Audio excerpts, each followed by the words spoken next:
आज की इस वीडियो में आर्मी मैस न्यू रिक्रूटमेंट 2025 के बारे में हम बात करने वाले हैं। एमईएस का मतलब होता है मिलिट्री इंजीनियरिंग सर्विस। सो आर्मी की तरफ से मैस न्यू रिक्रूटमेंट 2025 की जो नोटिफिकेशन है वो आउट कर दी गई है। अलग अलग पोस्ट के लिए जो नोटिफिकेशन है वो यहाँ पर आउट की गई है। सो सारी डिटेल्स जो है इस भर्ती से रिलेटेड वो इस वीडियो में आपके साथ में शेयर करने वाला हूँ। काफ़ी इंपॉर्टेंट वीडियो आपके लिए रहने वाली है, वीडियो को एंड तक आप जरूर देखिएगा। सो चलिए बिना किसी देरी के वीडियो को स्टार्ट करते हैं। सो सबसे पहले हम यहां पर बात करेंगे उन पोस्ट के बारे में जिनके ऊपर नोटिफिकेशन जो है वो यहां पर आउट की गई है। सो आर्मी मैस न्यू रिक्रूटमेंट 2025 के अंदर अगर पोस्ट की हम बात करें तो आपकी जो नोटिफिकेशन आउट की गई है वो आउट की गई है mate, MTS, store keeper, draftsman, architect cadre group 1, barrack and store officer, supervisor store and barrack. इन पोस्ट के लिए जो नोटिफिकेशन है वो यहां पर आउट की गई है। अब नेक्स्ट अगर हम बात करते हैं कि ये जो पोस्ट दी गई है इनके अंदर वैकेंसी कितनी कितनी रखी गई है। सो सबसे पहले अगर मैं यहां पर मेट की बात करता हूं कि इनकी कितनी जो वैकेंसी रखी गई है, सो यहां पर रखी गई है 27,920 वैकेंसी। इसके बाद अगर हम एमटीएस की बात करते हैं तो 11,316 वैकेंसी रखी गई है। स्टोर कीपर की अगर मैं बात करता हूं तो 1,026 जो है वो यहां पर वैकेंसी रखी है। ड्राफ्टमैन की बात करते हैं तो 944 वैकेंसी रखी गई है। 44 वैकेंसीज रखी गई हैं आर्किटेक्ट कैडर की। इसके बाद अगर हम बैरक एंड स्टोर ऑफिसर की बात करते हैं तो 120 वैकेंसीज रखी गई हैं। And supervisor store and barrack की अगर हम यहां पर बात करें तो टोटल 534 जो है वो वैकेंसी आपकी यहां पर रखी गई हैं। अगर मैं ओवरऑल टोटल पोस्ट की बात करूं, टोटल वैकेंसी की बात करूं सारी को मिलाकर, तो टोटल यहां पर 41,822 जो है वो यहां पर आपकी जो वैकेंसीज है वो यहां पर रखी गई हैं। ठीक है, यानी कि जो नोटिफिकेशन आउट की गई है वो 41,822 वैकेंसी के लिए की गई है। अलग अलग जो पोस्ट है उनके अकॉर्डिंग की गई है, यानी कि वेरियस पोस्ट के लिए आपके जो नोटिफिकेशन है ये आउट की गई है। और सबसे बड़ी बात, all India male and female जो है वो इनके लिए अप्लाई कर सकते हैं, वो इसके लिए एलिजिबल है। कोई इंडिया में आप कहीं पर भी रहते हो, किसी भी स्टेट में, किसी भी डिस्ट्रिक्ट में, किसी भी शहर में रहते हो, आप वहां से ये जो आर्मी मैस न्यू रिक्रूटमेंट 2025 है इसका जो फॉर्म है वो यहां पर आप अप्लाई कर सकते हो। आगे कैसे अप्लाई करना है वो भी सारी चीजें आपको इस वीडियो में मैं बताऊंगा। अभी अगर इसके बाद हम बात करते हैं अप्लाई डेट को लेकर तो 5 फरवरी 2025 से जो अप्लाई डेट है वो स्टार्ट हो चुकी है। अगर मैं लास्ट डेट की बात करता हूं तो 28 फरवरी 2025 जो है वो इसकी लास्ट डेट है फॉर्म को फिल करने की, यानी कि 5 तारीख से स्टार्ट हो चुके हैं और 28 फरवरी को आपके जो फॉर्म है वो यहां पर खत्म हो जाएंगे, यानी कि उसके बाद आप अपने फॉर्म को नहीं भर पाएंगे। इसके बाद अगर मैं एप्लीकेशन फीस की बात करता हूं तो यहां पर अनरिजर्व, ओबीसी एंड ईडब्ल्यूएस जो कैंडिडेट्स हैं उनको यहाँ पर 100 रुपीज़ जो है फीस देनी होगी। इसके अलावा जो एससी एंड एसटी कैंडिडेट्स हैं उनके यहाँ पर कोई भी फीस नहीं लगेगी। और ये मेल एंड फीमेल सबके लिए यहाँ पर ये रूल लागू होता है कि अगर आप SC ST मेल है, फीमेल है, कुछ भी फीस नहीं देनी। इफ यू आर मेल और female belongs to you are OBC and EWS category then you have to pay 100 rupees examination fees. चलिए इसके बाद बात करते हैं एज क्राइटेरिया को लेकर। अगर एज की बात करें तो 18 से 30 साल जो है वो उम्र रहने वाली है किसकी, अनरिजर्व एंड ईडब्ल्यूएस कैटेगरी की। इसके बाद अगर मैं बात करता हूं 18 से 33 साल यहाँ पर रहने वाली है ओबीसी कैंडिडेट्स की, 18 से 35 साल उम्र रहने वाली है एससी एंड एसटी कैंडिडेट्स की। ठीक है, तो एज क्राइटेरिया में मतलब कि 18 से 30 तो अनरिजर्व ओबीसी की एज ग्रुप यहाँ पर रहेगा, बट एज रिलैक्सेशन यहाँ पर ओबीसी को मिल रहा है 3 साल का, तो इसीलिए उम्र बढ़कर कितनी होगी 18 से 33 साल। सेम एज रिलैक्सेशन 5 साल का दिया जा रहा है एससी और एसटी कैंडिडेट को, तो एज बढ़कर यहां पर कितनी हो गई है 18 से 35 साल, 35 ईयर्स। ठीक है, चलिए अभी बात कर लेते हैं सैलरी के बारे में सबसे पहले। सो अगर मैं एमटीएस की सैलरी की बात करता हूं, ठीक है, क्योंकि देखिए किसी भी नौकरी का फॉर्म भरने में हमारे एक क्रेज, एक मोटिवेशन मिलता है सैलरी देखकर। ठीक है, तो पहले सैलरी की, उसके बाद हम जो है सिलेक्शन प्रोसेस के ऊपर बात करेंगे। अगर मैं एमटीएस की सैलरी की बात करूं तो 18,000 से लेकर 56,000 रुपए तक आपकी जो सैलरी है एमटीएस की वो आपको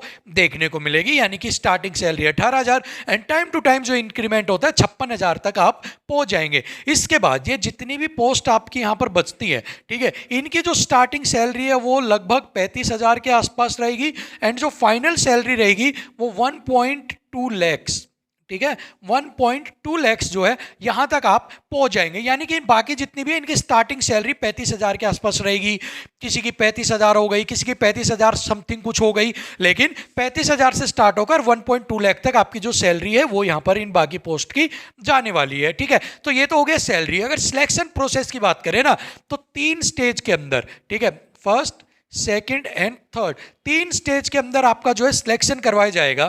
फर्स्ट यहां पर आपका होगा रिटन, ठीक है, रिटन एग्जाम। अब रिटन एग्जाम के बाद सेकंड स्टेज आपकी होगी डॉक्यूमेंट वेरिफिकेशन, डॉक्यूमेंट वेरिफिकेशन, ठीक है, एंड थर्ड आपका होगा मेडिकल, ठीक है, थर्ड होगा मेडिकल। एंड सबसे खास बात इस भर्ती की पता है क्या है? आर्मी का मतलब है दौड़ भाग करना, आर्मी का मतलब है अगर कोई भी भर्ती निकलती है तो अंडरस्टूड है, हर किसी के दिमाग में एक बात होती है यार मैं आर्मी में नहीं जा पाऊंगा क्योंकि अगर मैं आर्मी का फॉर्म भरूंगा तो मुझे फिजिकल निकालना पड़ेगा। लेकिन यहां पर प्लस पॉइंट है कि आपका जो फिजिकल है वो नहीं रहेगा, ठीक है, नो फिजिकल, यानी कि आपका कोई भी जो फिजिकल है वो नहीं लिया जाएगा। सबसे खास बात इस भर्ती की ये रहने वाली है कि बिना फिजिकल के आप जो है इस भर्ती को पा सकते हैं, इस भर्ती का एग्जाम क्लियर करने के बाद आप नौकरी पा सकते हैं, ठीक है। चलिए अभी अगर रिटन एग्जाम के अंदर बात करें कि रिटन एग्जाम का पैटर्न क्या रहेगा, तो रिटन एग्जाम के अंदर जो है आपसे 4 सब्जेक्ट्स यहां पर पूछे जाएंगे, ठीक है, 4 जो सब्जेक्ट्स है वो यहां पर पूछे जाएंगे। फर्स्ट आपका हो गया जनरल अवेयरनेस, ठीक है, या फिर जीके आप कह सकते हो। इसके बाद आपका हो गया यहां पर मैथ्स, ठीक है, इसके बाद आपका मैथ्स हो गया, इसके बाद आपकी होगी रीजनिंग, ठीक है, इसके बाद आपका रीजनिंग एंड इसके बाद आपका हो जाता है इंग्लिश, इंग्लिश लैंग्वेज, ठीक है। तो ये जो 4 सब्जेक्ट्स हैं ये आपसे एग्जाम में पूछे जाएंगे। डिटेल्ड सिलेबस कि कितने नंबर का क्या आएगा, सिलेबस क्या क्या है, सिलेबस को कैसे शॉर्ट करना है, वो सारी अलग वीडियो बनाकर मैं आपको बता दूंगा। अभी फिलहाल के लिए आप ये देख लीजिए कि 4 सब्जेक्ट जो है वो आपसे यहाँ पर पूछे जाने हैं। अभी बात करते हैं अप्लाई ऑनलाइन को लेकर कि भाई देखिए 5 तारीख से फॉर्म स्टार्ट हो गए हैं, ये सबको पता है क्योंकि ये ऑफिशियल नोटिफिकेशन है। लेकिन अभी आप जब साइट पे अप्लाई करने के लिए जा रहे हो ना तो साइट काम नहीं कर रही है, साइट बिजी बता रही है, साइट ओपन ही नहीं हो रही है, तो बहुत देर तक आपका जो है सर्वर जो है वो बिजी बताता है। तो अभी देखिए कोई टेक्निकल ग्लिच है, टेक्निकल इशू है जो आर्मी की वेबसाइट की तरफ से है कि जैसे ही वो इशू सोल्व होगा तो अब आपके जो फॉर्म है वो स्टार्ट हो जाएंगे। लेकिन आप टेंशन बिल्कुल भी मत लीजिए, जितने टाइम आपकी साइट बिजी आ रही है, जितनी टाइम आपकी साइट बंद आ रही है, उतना ही टाइम आपको यहाँ पर दिया जाएगा। बिल्कुल भी आप इस चीज़ की टेंशन मत लेना। साइट अभी ओपन नहीं हो रही है, साइट अभी चल नहीं रही है, मल्टी टाइम्स आप सारे जो है बार बार ट्राई कर रहे हो, इवन मैं भी ट्राई कर रहा हूँ कि जैसी साइट खुले आपको इन्फॉर्मेशन दे दूं, बट क्या करें, unfortunately site is not working properly, there is I think a technical glitch, ठीक है। सो एंड होप सो कि आर्मी जो है इसको जल्द ही सॉर्ट आउट कर देगी। इसके बाद अगर अप्लाई ऑनलाइन करने के लिए आपको किन किन डॉक्यूमेंट्स की जरूरत पड़ेगी एक बार वो भी आपको यहाँ पर मैं बता देता हूँ, ताकि एडवांस में जब भी साइट चले आपका टाइम वेस्ट ना हो और आपके जो जितने भी डॉक्यूमेंट्स वो आप हैंडी रखो, ठीक है। सबसे पहले पासपोर्ट साइज फोटो, ठीक है, पासपोर्ट साइज आपकी फ़ोटो हो गया। उसके बाद आपके साइन, ये तो मेन है जो आपको चाहिए ही चाहिए होंगे आप किसी भी फॉर्म को फिल करने के लिए। उसके बाद आधार कार्ड जिसका नंबर आपका चाहिए होता है, ओटीपी से वेरिफिकेशन होती है। इसके बाद एजुकेशनल क्वालिफिकेशन, ठीक है, एजुकेशनल आपकी क्वालिफिकेशन सर्टिफिकेट्स आपको चाहिएंगी। इसके बाद आपकी अगर हम बात करते हैं कास्ट सर्टिफिकेट, ठीक है, कास्ट सर्टिफिकेट आपको चाहिएगी जो कि आपका एज प्रूफ के लिए, एज प्रूफ के लिए आपके पास 10th जो है उसकी सर्टिफिकेट होनी चाहिए। तो ये डॉक्यूमेंट्स जो है वो आपको ज़रूरत पड़ने वाली है at the time of the form filling, ठीक है। अब ये सारी चीज़ें हो जाती हैं। अब इसके बाद हम फाइनली बात करते हैं एजुकेशनल क्वालिफिकेशन के ऊपर कि किस किस पोस्ट के लिए आपको क्या क्या एजुकेशनल जो क्वालिफिकेशन है वो यहाँ पर ज़रूरत पड़ने वाली है। सो चलिए क्वालिफिकेशन की एक बार बात कर लेते हैं। सो अगर आप 10th पास हैं, ट्वेल्थ पास हैं या फिर आपने ग्रेजुएशन कर रखी है, यानी कि सभी के लिए जो है आर्मी ने ये भर्ती निकाली है, ताकि कि जो कैंडिडेट जो भी फील्ड के अंदर पास आउट है वो इस फॉर्म को फिल कर सके। अगर 10वीं पास है तो भाई आप स्टोर कीपर की या फिर ड्राफ्टमैन जो है इसके आप फॉर्म को फिल कीजिएगा।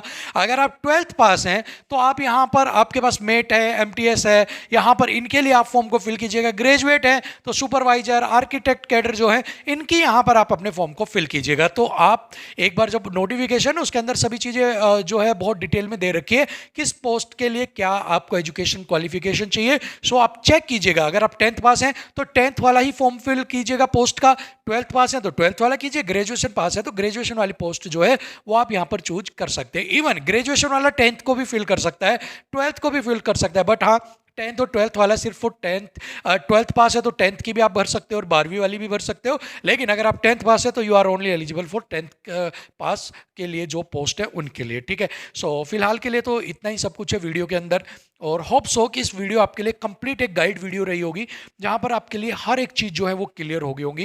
एंड इसके बाद भी अगर कोई डाउट रह जाता है, कुछ चीज़ समझ में नहीं आती है, तो feel free to ask in comment box और definitely I will answer that question. And कोई और अगर आपका डाउट है, कोई सजेशन है तो कमेंट बॉक्स में पूछना मत भूलिएगा। थैंक यू सो मच, नमस्कार।